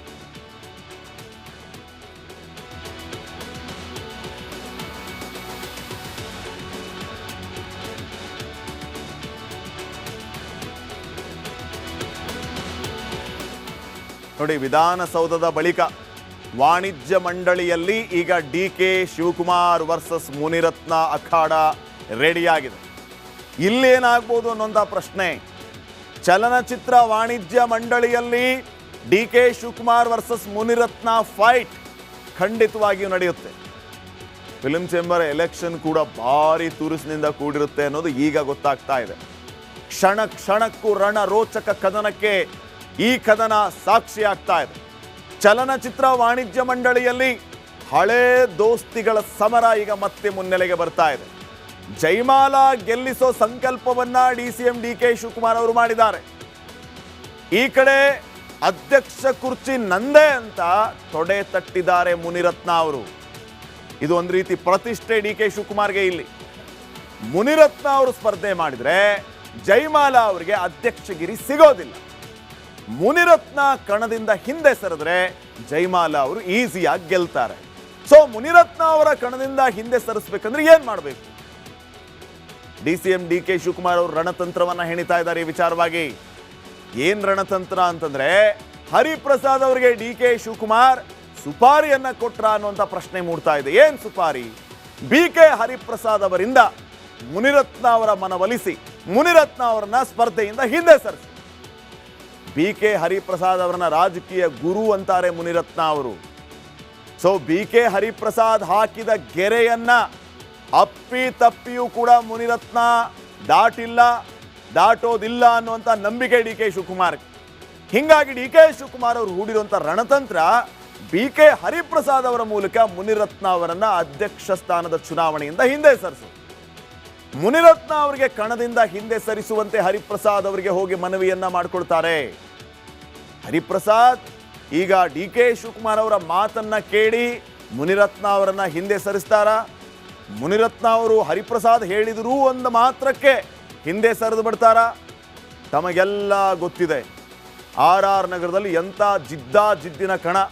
ಇದೇ ಮುನಿರತ್ನ ಅವರು ಡಿ ಕೆ ಶಿವಕುಮಾರ್ ವಿರುದ್ಧ ಮಾಡುವಂಥ ಆರೋಪಗಳು ಒಂದ ಎರಡ, ಹಲವು ಸಭೆಗಳಲ್ಲಿ ಹಲವು ವಿಚಾರಗಳಲ್ಲಿ ನೇರ ವಾಗ್ದಾಳಿಯನ್ನ DKC ವಿರುದ್ಧ ಮುನಿರತ್ನ ಮಾಡ್ತಾ ಇರ್ತಾರೆ. ಇವನ್ ಡಿ ಕೆ ಶಿವಕುಮಾರ್ ಕೂಡ ಅಷ್ಟೇ ಮುನಿರತ್ನ ವಿರುದ್ಧ ಯಾವಾಗಲೂ ತೊಡೆ ತಡ್ತಾ ಇರ್ತಾರೆ. ಈಗ ಈ ಚಲನಚಿತ್ರ ವಾಣಿಜ್ಯ ಮಂಡಳಿ ಚುನಾವಣೆಯ ಸಂದರ್ಭದಲ್ಲಿ ಇಷ್ಟೆಲ್ಲ ಬೆಳವಣಿಗೆ ಆಗುತ್ತಾ? First of all BK Hariprasad ಅವರು ಡಿ ಕೆ ಶಿವಕುಮಾರ್ ಮಾತನ್ನ ಕೇಳಿಬಿಡ್ತಾರ ಅನ್ನೋಂಥ ಪ್ರಶ್ನೆಯೂ ಕೂಡ ಇದೆ. ಯಾಕಂದ್ರೆ ಕೆಲವು ಮೂಲಗಳು ಹೇಳೋದೇನಂತಂದ್ರೆ, first of all D K Shivakumar ಹರಿಪ್ರಸಾದ್ಗೆ ಬರಲ್ಲ, ಇನ್ನು ಹರಿಪ್ರಸಾದ್ ಡಿ ಕೆ ಶಿವಕುಮಾರ್ ಅವ್ರ ಮಾತನ್ನು ಕೇಳ್ತಾರೆ. ಇಬ್ಬರು ಸೇರಿ ಮುನಿರತ್ನ ಅವ್ರನ್ನ ಗೆಲ್ಲಿಸಿದ್ರೆ ಅಂದ್ರೆ ಹರಿಪ್ರಸಾದ್ ಮುನಿರತ್ನ ಅವ್ರ ಜೊತೆಗೇನೆ ಸೇರಿ ಮುನಿರತ್ನ ಅವ್ರನ್ನ ಅಲ್ಲಿ ಕೂರಿಸಿ ಡಿ ಕೆ ಶಿವಕುಮಾರ್ ಅವರಿಗೆ ಮುಖಭಂಗ ಆಗೋ ರೀತಿ ಮಾಡಿದರೆ ಹೇಳಕ್ಕಾಗಲ್ಲ ಅನ್ನುವಂಥ ಮಾತುಗಳು ಬರ್ತಾ ಇದೆ. ಸದ್ಯಕ್ಕೆ ತೀವ್ರ ಕುತೂಹಲ ಮೂಡಿಸ್ತಾ ಇದೆ ಮುನಿರತ್ನ ಅವರ ಮುಂದಿನ ನಡೆ ಮತ್ತು ಹರಿಪ್ರಸಾದ್ ಅವರ ನಡೆ. DK ವಿರುದ್ಧದ ಸೇಡಿಗೆ ಗುರುವಿನ ಮಾತು ಮೀರ್ತಾರ ಮುನಿ? ನಾಳೆ ಮಧ್ಯಾಹ್ನ ಮುನಿರತ್ನ ಮುಂದಿನ ನಡೆ ಬಹಿರಂಗ ಆಗ್ಲಿಕ್ಕಿದೆ. ನೋಡೋಣ ಏನಾಗುತ್ತೆ. ಕುಂಡಿಯಲ್ಲಿ ಉತ್ಖನನ ಮಾಡ್ತಾ ಇರುವಂತಹ ವಿಚಾರ ದಿನಕ್ಕೂ ನಾನಾ ರೀತಿಯ ಟ್ವಿಸ್ಟ್ಗಳಿಗೆ ಕಾರಣ ಆಗ್ತಾ ಇದೆ. ಮೊದಲು ಸಿಕ್ಕಂತಹ ಪಾಣಿಪೀಠವೇ ಈಗ ಭಾರಿ ಕುತೂಹಲಕ್ಕೆ ಕಾರಣ ಆಗ್ತಾ ಇದೆ, ಚರ್ಚೆಗೆ ಕಾರಣ ಆಗ್ತಾ ಇದೆ. ಇವತ್ತು ಕೂಡ ಹಲವು ವಿಚಾರಗಳು ಅಲ್ಲಿ ಚರ್ಚೆಗೆ ಕಾರಣ ಆಯಿತು. ಅಲ್ಲಿ ಸಿಕ್ಕಿರುವಂತಹ ಪಾಣಿಪೀಠ, ಅದೇ ಜಾಗದಲ್ಲಿ ಸಿಕ್ಕಿರುವಂತಹ ಮೂಳೆಗಳು ಇತ್ಯಾದಿ. ಹಾಗಿದ್ರೆ ಲಕ್ಕುಂಡಿಯಲ್ಲಿ ಉತ್ಖನನದ ವಿಚಾರವಾಗಿ ಇವತ್ತು ಏನೆಲ್ಲ ಬೆಳವಣಿಗೆ ಆಗಿದೆ ಬನ್ನಿ ನೋಡೋಣ.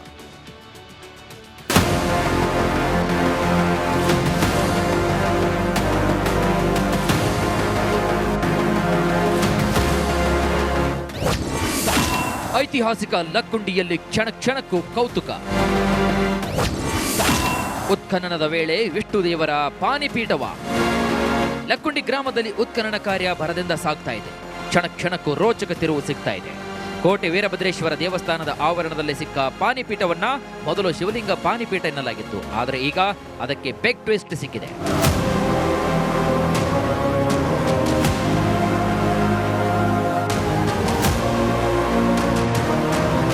ಎಸ್, ಪಾಣಿಪೀಠದ ಮೇಲೆ ಸುಖಾಸನದಲ್ಲಿ ಕುಳಿತ ಗರುಡ ಇದ್ದು ಇದು ವಿಷ್ಣು ದೇವರಿಗೆ ಸಂಬಂಧಿಸಿದ ಪೀಠ ಇರಬಹುದಾ ಎಂಬ ಅನುಮಾನ ಮೂಡ್ತಾ ಇದೆ. ಇದು ಕೇಶವಾದಿತ್ಯ ಅಥವಾ ವಿಷ್ಣುದೇವರ ಪೀಠ ಆಗಿರಬಹುದೆಂದು ಪುರಾತತ್ವ ತಜ್ಞರು ಅಂದಾಜು ಮಾಡಿದ್ದಾರೆ. 12 ಮತ್ತು 13ನೇ ಶತಮಾನದ ಪೀಠವಾಗಿರುವ ಸಾಧ್ಯತೆ ಕೂಡ ಇದೆಯಂತೆ. ಪುರಾತನ ಮೂಳೆ, ಬಿಲ್ಲೆ, ಮಡಿಕೆ ತುಣುಕು ಪತ್ತೆ. ಮತ್ತೊಂದು ಅಚ್ಚರಿ ಅಂದ್ರೆ ದೇವಾಲಯದ ಆವರಣದಲ್ಲೇ ಮೂಳೆಗಳ ಚೂರುಗಳು ಪತ್ತೆಯಾಗಿವೆ. ಇವು ಮಾನವ ಮೂಳೆಗಳ ಅಥವಾ ಪ್ರಾಣಿಗಳದ್ದ ಅನ್ನೋ ಬಗ್ಗೆ ಪರಿಶೀಲನೆ ನಡೀತಾ ಇದೆ. ಇಷ್ಟೇ ಅಲ್ಲ, ಸುಟ್ಟ ಮಡಿಕೆಗಳ ಕುಂಟೆ ಬೆಲೆ ಕೂಡ ಪತ್ತೆಯಾಗಿದೆ. ಇದು ಪುರಾತನ ಕಾಲದ ಆಟದ ಬೆಲೆ ಇರಬಹುದೆಂದು ಅಧಿಕಾರಿಗಳು ತಿಳಿಸಿದ್ದಾರೆ.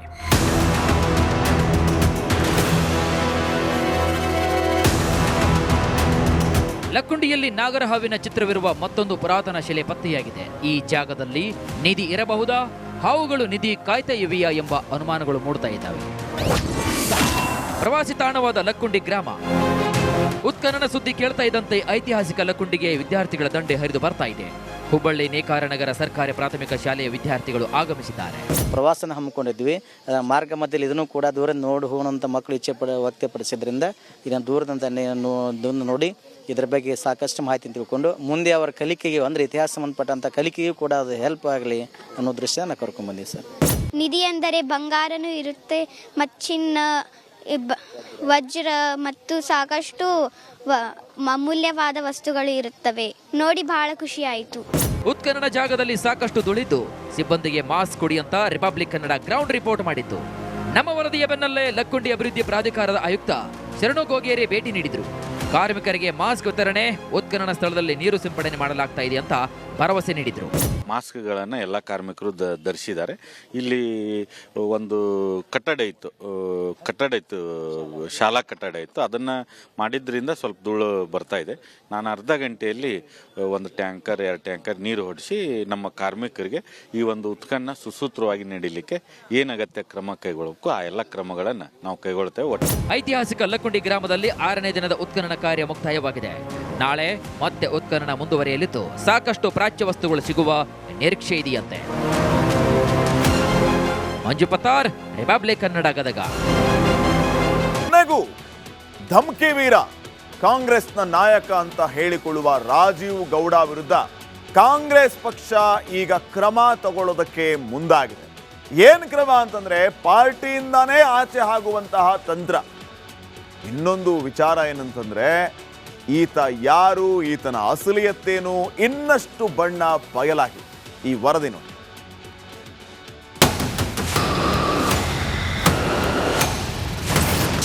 ಶಿಡ್ಲಘಟ್ಟದ ಪೌರಾಯುಕ್ತಗೆ ಧಮಕಿ ಹಾಕಿದ ಕೇಸ್. ರಾಜೀವ್ ಗೌಡಗೆ ಬಿಗ್ ಶಾಕ್ ಕೊಟ್ಟ ಕಾಂಗ್ರೆಸ್. ಶಿಡ್ಲಘಟ್ಟ ಪೌರಾಯುಕ್ತೆ ಅಮೃತಾಗೆ ಧಮಕಿ ಹಾಕಿದ ಪ್ರಕರಣಕ್ಕೆ ದೊಡ್ಡ ಟ್ವಿಸ್ಟ್ ಸಿಕ್ಕಿದೆ. ರಿಪಬ್ಲಿಕ್ ಕನ್ನಡದ ಅರೆಸ್ಟ್ ರಾಜೀವ್ ಅಭಿಯಾನದ ಬೆನ್ನಲ್ಲೇ ಸರ್ಕಾರ ಎಚ್ಚೆತ್ತಿದ್ದು ಧಮಕಿ ವೀರನನ್ನ ಅಮಾನತು ಮಾಡುವಂತೆ ಶಿಫಾರಸು ಮಾಡಲಾಗಿದೆ. ಕಾಂಗ್ರೆಸ್ ನೋಟಿಸ್ಗೆ ರಾಜೀವ್ ಗೌಡ ಉತ್ತರಿಸಲಿಲ್ಲ. ಆದ್ರಿಂದ 7 ದಿನದ ಬಳಿಕ ರಾಜೀವ್ ಗೌಡ ಅಮಾನತಿಗೆ ಶಿಫಾರಸು ಮಾಡಲಾಗಿದೆ. ದೊಡ್ಡ ಕ್ರಿಮಿನಲ್ ರಾಜೀವ್ ಗೌಡ.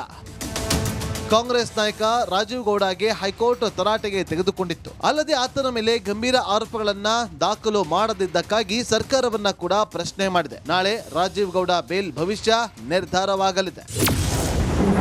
ಧಮ್ಕಿ ವೀರ ರಾಜೀವ್ ಗೌಡ ಹಲವು ಅಪರಾಧಗಳಲ್ಲಿ ಭಾಗಿಯಾಗಿದ್ದಾರಂತೆ. ಬರೋಬ್ಬರಿ 16 ಪ್ರಕರಣಗಳಲ್ಲಿ ರಾಜೀವನ ಕೈವಾಡ ಇದೆಯಂತೆ. ಸಾಹೇಬ್ರ ವಿರುದ್ಧ ಪೋಕ್ಸೋ, ಮೋಸ, ವಂಚನೆ ಸೇರಿ 16 ಪ್ರಕರಣಗಳಿವೆ. ರಿಯಲ್ ಎಸ್ಟೇಟ್ ನ ವ್ಯವಹಾರದಲ್ಲೂ ಕೂಡ ಮೋಸ ಮಾಡಿದ್ದಾರಂತೆ. ಶಿಡ್ಲಘಟ್ಟ ನಗರ, ಹೊಸಕೋಟೆ, ದೇವನಹಳ್ಳಿ, ಬೆಂಗಳೂರಲ್ಲೂ ಕೂಡ ಕೇಸ್ಗಳಿವೆ ಅಂತ ಕುಖ್ಯಾತ ಆರೋಪಿ ರಾಜೀವನ ಬಣ್ಣವನ್ನ ಚಿಕ್ಕಬಳ್ಳಾಪುರ ಎಸ್ಪಿ ಬಿಚ್ಚಿಟ್ಟಿದ್ದಾರೆ.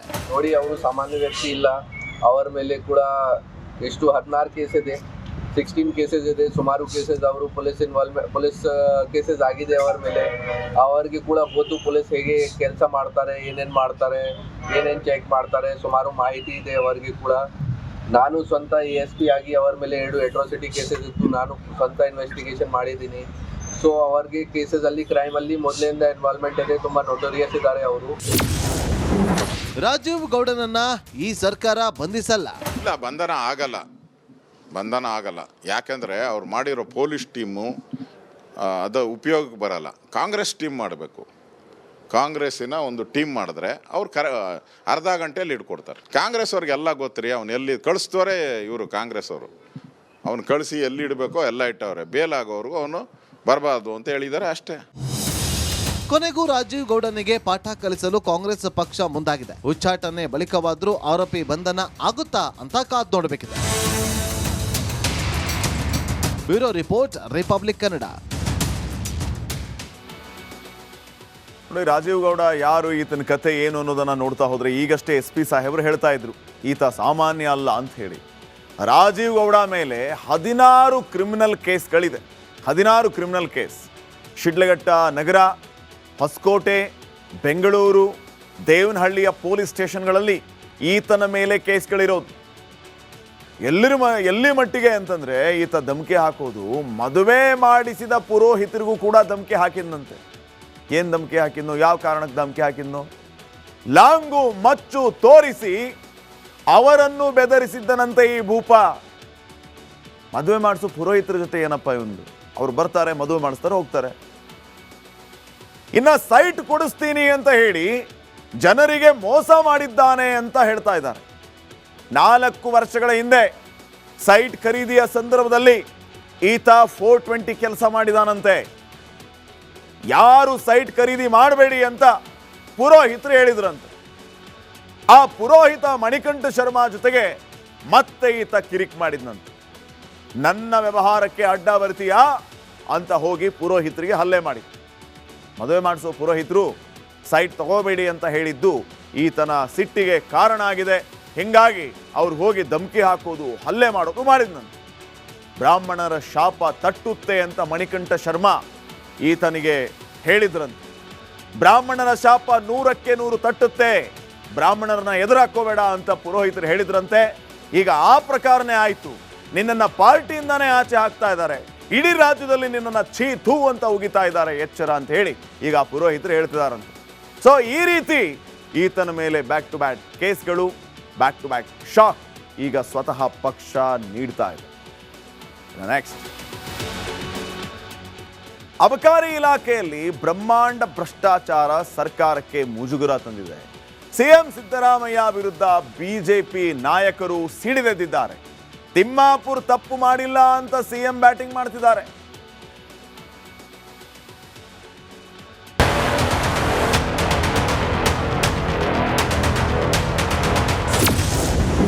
ಅಬಕಾರಿ ಇಲಾಖೆಯಲ್ಲಿ ಬ್ರಹ್ಮಾಂಡ ಭ್ರಷ್ಟಾಚಾರ. ತಿಮ್ಮಾಪುರ ವಿಷಯದಲ್ಲಿ ಸೈಲೆಂಟ್ ಆದ ಸಿದ್ದು ಸರ್ಕಾರ.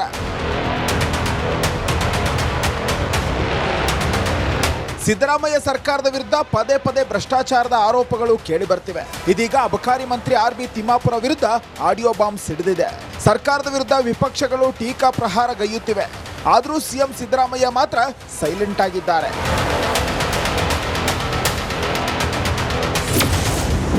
ತಿಮ್ಮಾಪುರ ತಲೆದಂಡ ಇಲ್ವಾ? ಅಬಕಾರಿ ಇಲಾಖೆಯಲ್ಲಿ ಬ್ರಹ್ಮಾಂಡ ಭ್ರಷ್ಟಾಚಾರ ನಡೆದಿದೆಯಂತೆ. ಆದರೆ ಸಿದ್ದರಾಮಯ್ಯ ಸರ್ಕಾರ ವಿಶೇಷ ತನಿಖಾ ತಂಡ ರಚಿಸಿಲ್ಲ. ಧರ್ಮಸ್ಥಳ ಕೇಸ್ನಲ್ಲಿ ಎಸ್ಐಟಿ ರಚಿಸಿತ್ತು ಗೃಹ ಇಲಾಖೆ. ಬಿಕ್ಲು ಶಿವ ಹತ್ಯೆ ಕೇಸ್ ಸಿಐಡಿಗೆ ಹಸ್ತಾಂತರಿಸಲಾಗಿತ್ತು.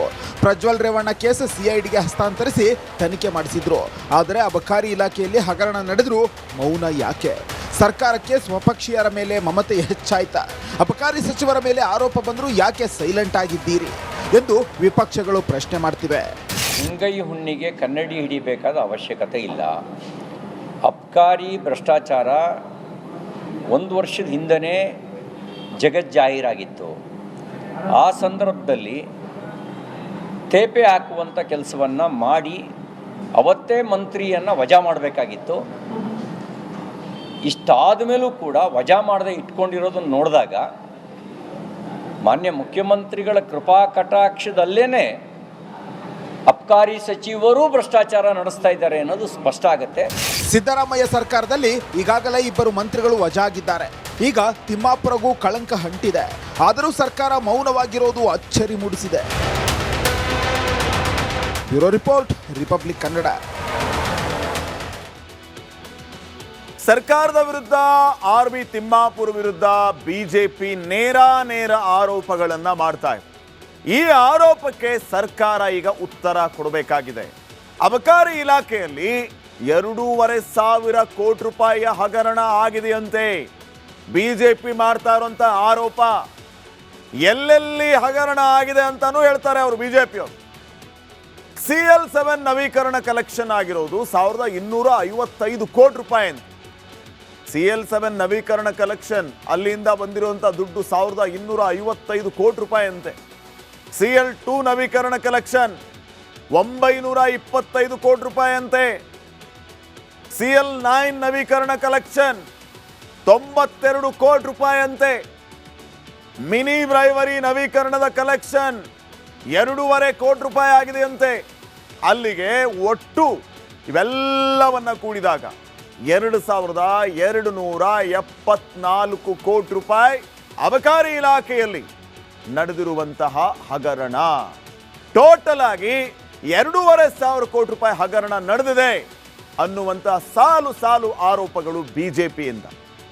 ಅಬಕಾರಿ ಅಕ್ರಮ ಹಣ ಅಂದ್ರೆ ಈಗ ಇದೇನು 2,274 ಕೋಟಿ ಒಂದ್ ಕಡೆ, ಓವರ್ ಆಲ್ 2,500 ಕೋಟಿ ಅಂತ ಏನು ಹೇಳ್ತಿದಾರಲ್ಲ ಬಿಜೆಪಿ ಅವರು, 2,500 ಕೋಟಿ ರೂಪಾಯಿ ಕಲೆಕ್ಟ್ ಆಗಿದ್ದನ್ನ ನೇರವಾಗಿ ಅಸ್ಸಾಂ ಚುನಾವಣೆಗೆ ಬಳಕೆ ಮಾಡೋದಕ್ಕೆ ಕಳಿಸ್ಕೊಟ್ಟಿದ್ದಾರಂತೆ ಕಾಂಗ್ರೆಸ್ನವರು. ಈ ಅಬಕಾರಿ ಅಕ್ರಮ ಹಣ ಅಸ್ಸಾಂ ಚುನಾವಣೆಗೆ ಬಳಕೆ ಆಗುತ್ತೆ. ರಾಜ್ಯ ಸರ್ಕಾರದ ವಿರುದ್ಧ ಬಿಜೆಪಿಯ ಗಂಭೀರ ಆರೋಪ ಇದೆ. ಇಲ್ಲಿ ನೀವು ಈ ರೀತಿ ದುಡ್ಡನ್ನ ಕಲೆಕ್ಟ್ ಮಾಡ್ತಾ ಇದ್ದೀರಿ, ಅದನ್ನ ಅಸ್ಸಾಂ ಚುನಾವಣೆಗೆ ಕಳಿಸ್ಕೊಡ್ತಾ ಇದ್ದೀರಿ. DCM ಸಾಹೇಬರು ಈ ಸಾರಿ ಅಸ್ಸಾಂ ಚುನಾವಣೆ ಉಸ್ತುವಾರಿದ್ದಾರೆ. CL7 ಪರವಾನಿಗೆ 1.25 ಕೋಟಿ ರೂಪಾಯಿ ಲಂಚ ಕೇಳ್ತೀರಿ. CL2 ಪರವಾನಿಗೆ ಮಾಡಿಸ್ಬೇಕು ಅಂತಂದ್ರೆ 1.5 ಕೋಟಿ ರೂಪಾಯಿ ಲಂಚ ನಿಗದಿ ಮಾಡಿದಾರಂತೆ. CL9 ಪರವಾನಿಗೆಗೆ ಒಟ್ಟು 92 ಕೋಟಿ ರೂಪಾಯಿ ಅಂತೆ. ಮೈಕ್ರೋ ಬ್ರೈವರಿ ಲೈಸೆನ್ಸ್ಗೆ 2.5 ಕೋಟಿ ರೂಪಾಯಿ ಲಂಚ ಕೇಳ್ತಾರಂತೆ. ಅಬಕಾರಿ ಇಲಾಖೆ ವಿರುದ್ಧ ಬಿಜೆಪಿ ರೀತಿ ಸಾಲು ಸಾಲು ಆರೋಪವನ್ನ ಮಾಡ್ತಾ ಇದ್ದಾರೆ. ಅಂದ್ರೆ ಯಾವ್ಯಾವ ಲೈಸೆನ್ಸ್ಗೆ ಎಷ್ಟೆಷ್ಟು ಕೋಟಿ ರೂಪಾಯಿ, CL9ಗೆ ಎಷ್ಟು, CL7ಗೆ ಎಷ್ಟು, CL2ಗೆ ಎಷ್ಟು, ಮೈಕ್ರೋ ಬ್ರೈವರಿಗೆ ಎಷ್ಟು, ಇದೆಲ್ಲವನ್ನು ಪಟ್ಟಿ ಬಿಡುಗಡೆ ಮಾಡಿದ್ದಾರೆ ಬಿಜೆಪಿಯವರು. ಇಷ್ಟು ದುಡ್ಡನ್ನು ಕಲೆಕ್ಟ್ ಮಾಡಿ ಅಸ್ಸಾಂ ಇಲೆಕ್ಷನ್ಗೆ ಕಳಿಸ್ಕೊಡ್ತಾ ಇದ್ದಾರೆ ಈ ಕಾಂಗ್ರೆಸ್ನವರು ಅಂತ ಹೇಳಿ ನೇರ ಗಂಭೀರ ಆರೋಪವನ್ನು ಮಾಡ್ತಾ ಇದ್ದಾರೆ. ಈಗ ಈ ಎಲ್ಲ ಆರೋಪಗಳಿಗೆ ಆಡಳಿತ ಪಕ್ಷ ಕಾಂಗ್ರೆಸ್ ಉತ್ತರವನ್ನ ಕೊಡಬೇಕು. ವಿಪಕ್ಷದವ್ರದ್ದು ಆರೋಪ ಮಾಡೋದೇ ಕೆಲಸ ರೀ, ಅವ್ರಿಗೆಲ್ಲ ಉತ್ತರ ಕೊಡೋದಕ್ಕಾಗತ್ತಾ? ಸತ್ಯ ಯಾವುದು ಅದನ್ನು ಹೇಳಿ, ಸತ್ಯ ಹೇಳೋದಕ್ಕೆ ಹಿಂಜರಿಕೆ ಯಾಕೆ? ವಿಪಕ್ಷದವರು ಇರೋದು ಟೀಕೆ ಮಾಡೋದಕ್ಕೆ ಅಂತ ನೀವು ಅವ್ರನ್ನ ಈಸಿಯಾಗಿ ತಗೋಬಾರ್ದು. ರಾಜ್ಯದ ಜನ ಕೇಳ್ತಾರೆ. ಬಿಜೆಪಿಯವರು ಈ ರೀತಿಯ ಆರೋಪ ಮಾಡ್ತಾ ಇದ್ದಾರೆ, ನಿಮ್ಮ ಉತ್ತರ ಏನು?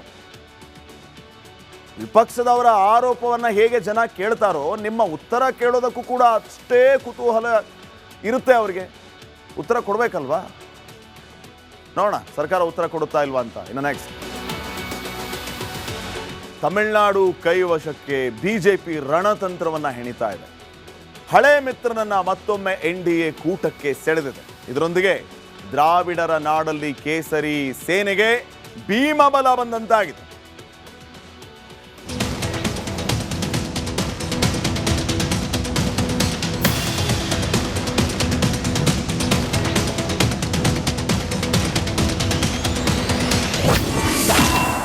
ತಮಿಳುನಾಡು ಕೈವಶಕ್ಕೆ ಕೇಸರಿ ಸೇನೆ ಸರ್ಕಸ್. NDA ಕೂಟಕ್ಕೆ TTV ದಿನಕರನ್ ವಾಪಸ್.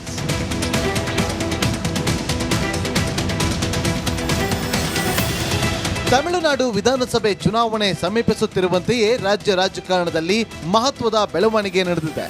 ಎಡಪ್ಪಾಡಿ ಪಳನಿಸ್ವಾಮಿ ಜೊತೆಗಿನ ಭಿನ್ನಾಭಿಪ್ರಾಯದಿಂದ NDA ಮೈತ್ರಿಕೂಟದಿಂದ ಹೊರಬಂದಿದ್ದ AMMK ಮುಖ್ಯಸ್ಥ TTV ದಿನಕರನ್ ಈಗ ಮತ್ತೆ ಪ್ರಧಾನಿ ಮೋದಿ ನೇತೃತ್ವದ NDAಗೆ ಮರಳಿದ್ದಾರೆ.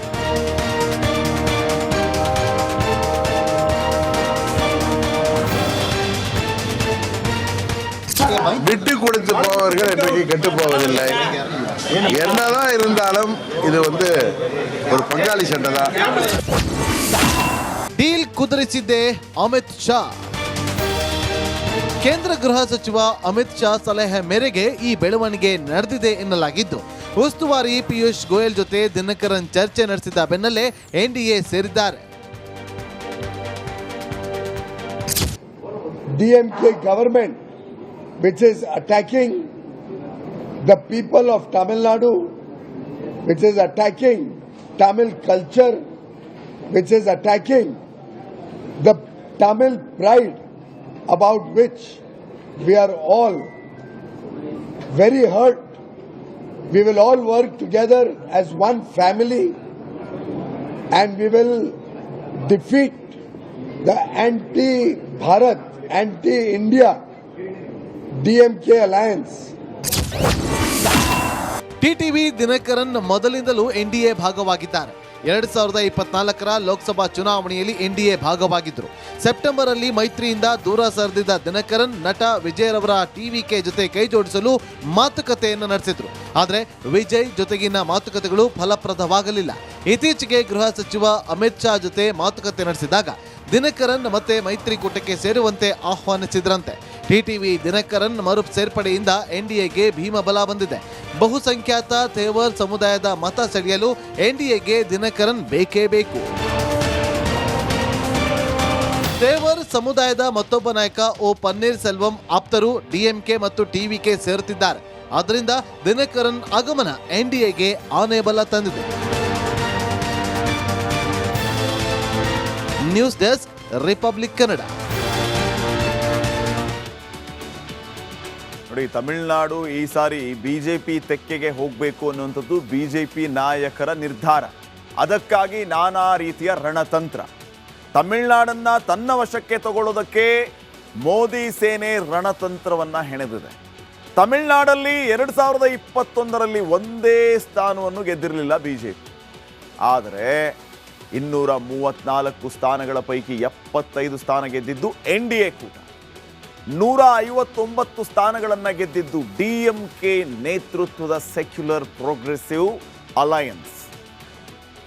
ಎನ್ಡಿಎ ಎಸ್ಪಿಎ ಮಧ್ಯೆ ಕೇವಲ 5.7% ಮತಗಳ ಅಂತರ, ಬರೀ 5%. ಡಿಎಂಕೆ ಕೂಟವನ್ನ ಬೆಂಬಲಿಸಿದ್ದು ಮುಸಲ್ಮಾನರು, ಕ್ರೈಸ್ತರು. ಆದರೆ ಸ್ಟಾಲಿನ್ ಸರ್ಕಾರಕ್ಕೆ ಆಡಳಿತ ವಿರೋಧಿ ಅಲೆಯ ಭಯ ಈಗ ಕಾಡ್ತಾ ಇದೆ. ಹಿಂದೂಗಳ ಮತಗಳನ್ನ ಸೆಳೆಯೋದಕ್ಕೆ ಎನ್ಡಿಎ ಅಲ್ಲಿ ತಂತ್ರವನ್ನ ರೂಪಿಸ್ತಾ ಇದೆ. ಈ ಬಾರಿ ಮತ ವಿಭಜನೆ ಮಾಡಲಿದ್ದಾರೆ ನಟ ವಿಜಯ್ ಕೂಡ. ಡಿಎಂಕೆ ಮತಗಳನ್ನೇ ಕಂಪ್ಲೀಟ್ಲಿ ಟಿವಿಕೆ ಕಡೆ ಸೆಳೆಯುತ್ತಾರೆ ವಿಜಯ್. ಅಲ್ಲಿಗೆ ಡಿಎಂಕೆಗೆ ದೊಡ್ಡ ಹೊಡೆತ. ಇನ್ನು ಗಂಡ್ಮಕ್ಳಿಗೆ ಫ್ರೀ ಬಸ್ ಆಫರ್ ಅನ್ನ ಮಾಡ್ತಾ ಇದ್ದಾರೆ ಮೋದಿ ಪಡೆ. ಗಂಡ್ಮಕ್ಳಿಗೂ ಫ್ರೀ ಅಂತ ಹೇಳ್ತಿದ್ದಾರೆ. ಸಾಲು ಸಾಲು ಭರ್ಜರಿ ಘೋಷಣೆ ಮಾಡ್ತಾ ಇದೆ ಎನ್ಡಿಎ. ಹಾಗಿದ್ರೆ ಈ ಸಾರಿ ಎನ್ಡಿಎ ಒಕ್ಕೂಟದ ಈ ಎಲ್ಲ ರಣತಂತ್ರಗಳು ತಮಿಳುನಾಡಿನಲ್ಲಿ ವರ್ಕೌಟ್ ಆಗತ್ತಾ? ಆಂಟಿ ಇನ್ಕಂಬನ್ಸಿಯ ಭಯ ಕೂಡ ಈಗ ಸ್ಟಾಲಿನ್ನ ಕಾಡ್ತಾ ಇದೆ. ಇದ್ರ ಮಧ್ಯೆ ಇನ್ನೊಂದು ಭಯ, ವಿಜಯ್ ಈ ಸಾರಿ ಅಖಾಡದಲ್ಲಿರೋದು. ಈ ಎಲ್ಲ ರೀತಿಯ ಭಯದಿಂದ ಎನ್ಡಿಎಗೆ ಪ್ಲಸ್ ಆಗುತ್ತಾ? ತಮಿಳುನಾಡು ಜನ ಈ ಸಾರಿ ಬಿಜೆಪಿಗೆ ಜೈ ಅಂತಾರ? ಮೊನ್ನೆಯಷ್ಟೇ ಪ್ರಧಾನಿ ಮೋದಿ ಅವರು ತಮಿಳುನಾಡಿಗೆ ಹೋಗಿ ಪೊಂಗಲ್ ಆಚರಣೆ ಮಾಡಿ ಬಂದಿದ್ದಾರೆ. ಇನ್ನು ಮತ್ತೊಂದು ಕಡೆ ಈ ರೀತಿ ನಾನಾ ರೀತಿಯ ರಣತಂತ್ರಗಳು ಕೂಡ ಅಲ್ಲಿ ನಡೀತಾ ಇದೆ. ಏನಾಗ್ಬೋದು ಅನ್ನೋದು ಸದ್ಯಕ್ಕಿನ ಪ್ರಶ್ನೆ. ನೋಡೋಣ. ನೆಕ್ಸ್ಟ್, ನೀವು ತುಘಲಕ್ ಅನ್ನುವಂತಹ ಅರಸನ ಬಗ್ಗೆ ಕೇಳಿಯೇ ಇರ್ತೀರಿ. ಅವರು ಎಂಥ ಅರೆಹುಚ್ಚ, ಅವರು ಎಲ್ಲ ರೀತಿ ಆಡಳಿತದಲ್ಲಿ ಯಾವ ರೀತಿ ಹುಚ್ಚುತನ ಮೆರಿತಾ ಇದ್ರು. ಈ ತುಘಲಕ್ ದರ್ಬಾರ್ ಅಂತ ಹೇಳ್ತಿರ್ತೀವಲ್ಲ ನಾವು, ತುಘಲಕ್ ದರ್ಬಾರ್ ಮತ್ತು ತುಘಲಕರ ಟೀಮ್ ಅದೇ ರೀತಿ ಒಬ್ಬ ಅರೆಹುಚ್ಚ. ಈತ ಅರೆಹುಚ್ಚ ಅನ್ನೋದು ಜಗತ್ತಿಗೆ ಗೊತ್ತಿದೆ. ಅದೇ ತುಘಲಕ್ ಮತ್ತೆ ಹುಟ್ಟಿದಾನೆ. ಅಷ್ಟೇ ಅಲ್ಲ, ಅಮೆರಿಕಾದ ಅಧ್ಯಕ್ಷ ಕೂಡ ಆಗಿದ್ದಾನೆ. ಅವನು ಮಾಡ್ತಾ ಇರೋ ಹುಚ್ಚಾಟ ಕಂಡು ಇಡೀ ವಿಶ್ವವೇ ದಂಗಾಗಿದೆ. ಆತನ ವಿರುದ್ಧ ಆಕ್ರೋಶವನ್ನ ವ್ಯಕ್ತಪಡಿಸ್ತಾ ಇದೆ. ನೋಡ್ಕೊಂಬ.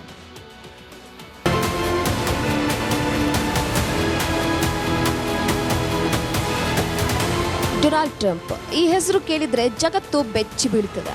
ಇಂತಹ ಅರೆಹುಚ್ಚನನ್ನ ಯಾಕಾದ್ರೂ ಆಯ್ಕೆ ಮಾಡಿದ್ವಿ ಅಂತ ಅಮೆರಿಕ ಜನರು ಹಣೆ ಚೆಚ್ಕೊಳ್ತಿದ್ದಾರೆ. ಅದೇ ಟ್ರಂಪ್ ಮತ್ತೊಂದು ಎಡವಟ್ಟು ಮಾಡಿಕೊಂಡಿದ್ದಾರೆ.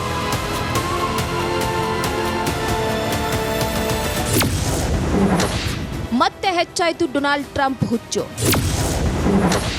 3 ದೇಶ ಒಳಗೊಂಡ ಮ್ಯಾಪ್ ಬಿಡುಗಡೆ.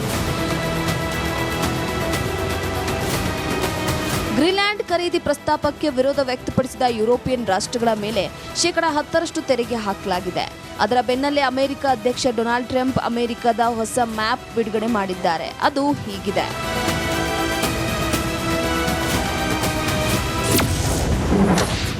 ಅಮೆರಿಕದ ಮುಟ್ಟಾಳ ಅಧ್ಯಕ್ಷ ಡೊನಾಲ್ಡ್ ಟ್ರಂಪ್ ಹೊಸ ಮ್ಯಾಪ್ ಬಿಡುಗಡೆ ಮಾಡಿದ್ದಾರೆ. ಈ ಮ್ಯಾಪ್ನಲ್ಲಿ ವೆನೆಜುವೆಲಾ, ಗ್ರೀನ್ಲ್ಯಾಂಡ್, ಕೆನಡಾವನ್ನ ಅಮೆರಿಕದ ಭಾಗ ಅಂತ ತೋರಿಸಲಾಗಿದೆ. ಎಐ ಬಳಸಿ ಮಾಡಿದ ಮ್ಯಾಪ್ ಅನ್ನ ಟ್ರಂಪ್ ಬಿಡುಗಡೆ ಮಾಡಿದ್ದಾರೆ. ಗ್ರೀನ್ಲ್ಯಾಂಡ್ ವಶಕ್ಕೆ ಪಡೆಯುವ ಬಗ್ಗೆ ಯುರೋಪಿಯನ್ ಯೂನಿಯನ್ ನಾಯಕರು ವಿರೋಧ ಮಾಡುತ್ತಾ ಇದ್ದಾರೆ. ಈ ಎಲ್ಲಾ ನಾಯಕರ ವಿರುದ್ಧ ಟ್ರಂಪ್ ಆಕ್ರೋಶವನ್ನ ಹೊರಹಾಕಿದ್ದಾರೆ. ಅದರ ಬೆನ್ನಲ್ಲೇ ಮ್ಯಾಪ್ ರಿಲೀಸ್ ಮಾಡಲಾಗಿದೆ. ಟ್ರಂಪ್ ಹುಚ್ಚಾಟ ಕಂಡು ಕೆರಳಿದ ವಿಶ್ವ ನಾಯಕರು.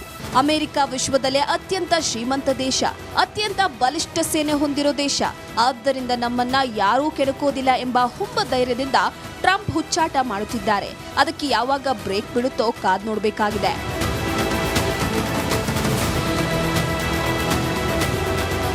News desk, republic Kannada. ಈಗ ಆಗಿರೋದೇನಂತಂದರೆ ಈ ಟ್ರಂಪ್ಗೆ ಗ್ರೀನ್ಲ್ಯಾಂಡ್ ಬೇಕಾಗಿದೆ. ಗ್ರೀನ್ಲ್ಯಾಂಡ್ ಬೇಕು ಅಂತ ಈತ ಹೇಳ್ಕೊಂಡು ಓಡಾಡ್ತಾ ಇರೋದು, ಇದಕ್ಕೆ ನಮಗೆ ಎಲ್ಲರಿಂದನೂ ಕೂಡ ಸಪೋರ್ಟ್ ಇದೆ ಅಂತ ಹೇಳ್ತಾ ಇದ್ದ. ಈಗ ಯುರೋಪ್ ಒಕ್ಕೂಟ, ಎಸ್ಪೆಷಲಿ ಈ ನ್ಯಾಟೋ ಟೀಮ್ ಏನಿದೆ, ಟ್ರಂಪ್ನ ಈ ಎಲ್ಲ ರೀತಿಯ ಹುಚ್ಚುತನದ ನಿರ್ಧಾರಕ್ಕೆ ಓಕೆ ಅಂತ ಇಲ್ಲ. ಅವರು ಈ ಸರಿ ವಿರೋಧವನ್ನು ವ್ಯಕ್ತಪಡಿಸಿದ್ದಾರೆ. ವಿರೋಧ ವ್ಯಕ್ತಪಡಿಸಿರೋದು ಈಗ ಟ್ರಂಪ್ನ ಆಕ್ರೋಶಕ್ಕೆ ಕಾರಣ ಆಗಿದೆ. ಯಾರೆಲ್ಲ ವಿರೋಧ ವ್ಯಕ್ತಪಡಿಸಿದ್ದಾರೆ, ಈ ಯುರೋಪ್ ಕಂಟ್ರೀಸ್, ಅವುಗಳಿಗೂ ಕೂಡ ಟ್ಯಾರಿಫ್ನ ಬಿಸಿ ಮುಟ್ಟಿಸೋದಕ್ಕೆ ಟ್ರಂಪ್ ಮುಂದಾಗಿರೋದು. ಇದೇ ವಿಚಾರ ಈಗ ಅಮೆರಿಕ ಯುರೋಪ್ನ ಮಧ್ಯೆ ಟ್ಯಾರಿಫ್ ಸಮರಕ್ಕೆ ವೇದಿಕೆಯನ್ನ ಮಾಡಿಕೊಟ್ಟಿದೆ. 8 ಯುರೋಪ್ ದೇಶಗಳ ಮೇಲೆ 10% ತೆರಿಗೆಯನ್ನು ವಿಧಿಸಿರೋದು ಟ್ರಂಪ್. ಈಗ ಕಾರಣ, ಗ್ರೀನ್ಲ್ಯಾಂಡ್ ವಶಕ್ಕೆ ಪಡಿಸಿಕೊಳ್ಳುವ ನಿರ್ಧಾರದಿಂದ ನಾವು ಹಿಂದೆ ಸರಿತೀವಿ ಅಂತ ಅವರೆಲ್ಲ ಹೇಳಿದ್ದಾರೆ. ಯಾರ್ಯಾರು ಹಿಂದೆ ಸರಿತೀವಿ ಅಂತ ಹೇಳಿದಾರಲ್ಲ ಅವರಿಗೆಲ್ಲ 10% ಟ್ಯಾರಿಫ್. ಗ್ರೀನ್ಲ್ಯಾಂಡ್ ಕೈವಶಕ್ಕೆ ಬೆಂಬಲ ಕೊಡದೇ ಇದ್ರೆ, ನಿಮ್ಮ ನಿರ್ಧಾರವನ್ನ ಬದಲಿ ಮಾಡಲಿಲ್ಲ ಅಂದ್ರೆ ಜೂನ್ 1ನೇ ತಾರೀಕಿಂದ ಮತ್ತೆ 28% ಟ್ಯಾರಿಫ್ನ ಶಾಕ್ ಅನ್ನ ಟ್ರಂಪ್ ಕೊಡೋದಕ್ಕೆ ಮುಂದಾಗಿದ್ದಾರೆ. ಟ್ರಂಪ್ ತೆರಿಗೆ ಯುದ್ಧದ ಲಾಭವನ್ನ ಭಾರತ ಪಡಿಲಿಕ್ಕಿದೆ. ಹೇಗೆ ಅಂತಾನು ಹೇಳ್ತೀನಿ. ಯುರೋಪಿಯನ್ ಯೂನಿಯನ್ ಜೊತೆಗೆ ಒಪ್ಪಂದ ಮಾಡ್ಕೊಂಡ್ಬಿಡೋದು. ಯಾವ ಯುರೋಪ್ ಕಂಟ್ರೀಸ್ ಈಗ ಅಮೆರಿಕ ವಿರುದ್ಧ ತೊಡೆ ತಟ್ಟಿ ನಿಂತಿವೆಯೋ ಅದೇ ಯುರೋಪಿಯನ್ ಕಂಟ್ರೀಸ್ ಜೊತೆಗೆ ನಾವು ಒಪ್ಪಂದ ಮಾಡ್ಕೊಂಡ್ವಿ ಅಂತಂದ್ರೆ ಟ್ರಂಪ್ಗೆ ದೊಡ್ಡ ಶಾಕ್. ಅದರಲ್ಲೂ ಈಗ ಗಣರಾಜ್ಯೋತ್ಸವಕ್ಕೆ EU ಅಧ್ಯಕ್ಷೆಯೇ ಮುಖ್ಯ ಅತಿಥಿ, ಯುರೋಪ್ ಯೂನಿಯನ್ನ ಅಧ್ಯಕ್ಷರೇ ಮುಖ್ಯ ಅತಿಥಿಯಾಗಿದ್ದಾರೆ. ಭಾರತಕ್ಕೆ ಬರ್ತಾ ಇದ್ದಾರೆ EU ಅಧ್ಯಕ್ಷೆ ಉರ್ಸುಲಾ ವಾನ್. 27ನೇ ತಾರೀಕು ಮುಕ್ತ ವ್ಯಾಪಾರ ಒಪ್ಪಂದಕ್ಕೆ ಅಂಕಿತವನ್ನ ಹಾಕ್ಲಿಕ್ಕಿದ್ದಾರೆ. 27 ದೇಶಗಳ ಕೂಟ ಯುರೋಪಿಯನ್ ಯೂನಿಯನ್. ಈ ಒಕ್ಕೂಟದ ಜೊತೆಗೆ ನಮ್ಮ ಭಾರತದ ಒಪ್ಪಂದ ಆಯಿತು ಅಂತಂದ್ರೆ ಟ್ರಂಪ್ ಕತೆ ಗೋವಿಂದ. ಈ ಒಪ್ಪಂದದಿಂದ ಭಾರತಕ್ಕೆ ದೊಡ್ಡ ಮಟ್ಟದ ಲಾಭ ಆಗ್ಲಿಕ್ಕಿದೆ. ಇದು ತಂತ್ರಗಾರಿಕೆ ಮೋದಿಯವರದು. ಭಾರತದಲ್ಲಿ ಔಷಧಿಗಳಿಗೆ ಯುರೋಪ್ನಲ್ಲಿ ಹೆಚ್ಚಿನ ಬೇಡಿಕೆ ಇದೆ. ಭಾರತದ ಜವಳಿ ಮತ್ತು ಬಟ್ಟೆ ವ್ಯಾಪಾರಕ್ಕೆ ದೊಡ್ಡ ಬೇಡಿಕೆ ಯುರೋಪ್ ಕಂಟ್ರೀಸ್ ಅಲ್ಲಿ. ಸದ್ಯ ಭಾರತದ ಬಟ್ಟೆಗಳ ಮೇಲೆ 12ರಿಂದ 16% ತೆರಿಗೆ ಇದೆ. ಒಪ್ಪಂದದ ನಂತರ ತೆರಿಗೆ ಕಡಿಮೆಯಾಗಿ ಬಟ್ಟೆ ವ್ಯಾಪಾರ ಹೆಚ್ಚಳ ಆಗುತ್ತೆ. IT, ಟೆಲಿಕಾಂ, ಸಾರಿಗೆ ಈ ಎಲ್ಲ ಕ್ಷೇತ್ರದಲ್ಲಿ ಭಾರತೀಯರಿಗೆ ಅವಕಾಶ ಆಗುತ್ತೆ. ಕಾರುಗಳು ಮತ್ತು ಅವುಗಳ ಬಿಡಿ ಭಾಗಗಳ ರಫ್ತು ಬಲು ಸುಲಭ ಆಗುತ್ತೆ. ಸೊ ಈ ಮೂಲಕ ಅಂದರೆ ಯುರೋಪ್ ಯೂನಿಯನ್ ಒಕ್ಕೂಟದ ಜೊತೆಗೆ ಒಪ್ಪಂದ ಮಾಡಿಕೊಳ್ಳೋದಕ್ಕೆ ಪ್ರಧಾನಿ ಮೋದಿ ಅವರು 27ನೇ ತಾರೀಕು ಹಲವು ಒಪ್ಪಂದಗಳಿಗೆ ಸಹಿ ಹಾಕ್ತಾರೆ. ಇದು ಆಯಿತು ಅಂದರೆ ಟ್ರಂಪ್ ಅಣ್ಣಂಗೆ ಬಿಗ್ ಶಾಕ್. ಸೊ ಸುಂಕಾಸ್ತ್ರವನ್ನ ಉಪಯೋಗಿಸಿ ಸುಂಕಾಸುರನಾಗಿರುವಂತಹ ಟ್ರಂಪ್ಗೆ ಭಾರತ ಬ್ರಹ್ಮಾಸ್ತ್ರವನ್ನೇ ಬಿಡ್ತಾ ಇದೆ.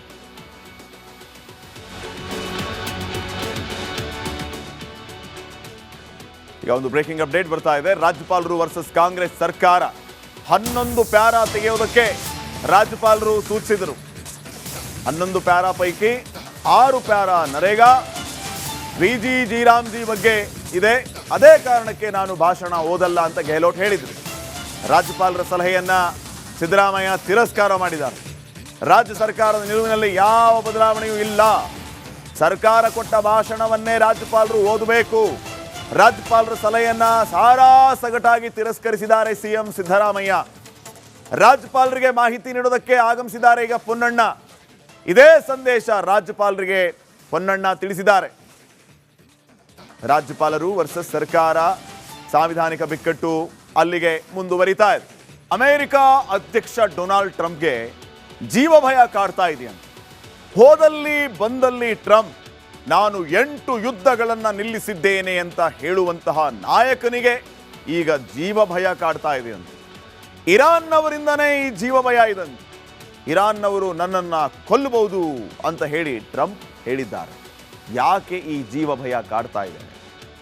ಇರಾನ್ಗೆ ನೇರ ಎಚ್ಚರಿಕೆಯನ್ನು ಕೊಟ್ಟಿದ್ದಾರೆ ಡೊನಾಲ್ಡ್ ಟ್ರಂಪ್. ನೋಡ್ಕೊಂಬನ್ನಿ.